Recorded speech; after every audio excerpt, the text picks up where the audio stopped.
There are many threats facing the Arctic today and will continue to do so as global warming continues, such as reduction of snow cover, permafrost degradation, and increasing air and ocean temps.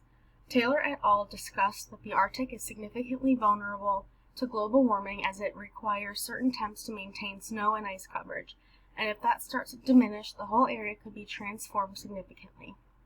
Taylor et al. Also explained that several things are forecasted to happen to the environment, such as significant reductions of Arctic sea ice in terms of thickness and age, especially during late summer and fall. Continuously, as the snow coverage decreases, the albedo decreases, heating the region even more. Other changes to the environment, including higher sea surface temperatures, rise in Alaskan sea levels, increased ocean acidification, and salinity.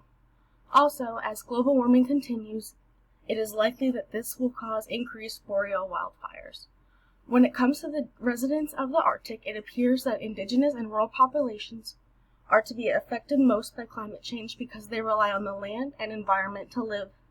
So when the environment changes, so will their way of life. Other impacts being extreme weather, unsafe hunting conditions, and rapidly changing weather.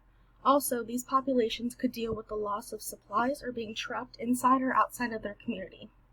Other impacts to the community are changes in animal and plant populations, which could affect someone's diet or loss of access to safe drinking water. There aren't any solutions to fix the warming in the Arctic that I'm aware of. However, based off the readings, it appears that reducing the anthropogenic causes could slow down the warming and changes that follow.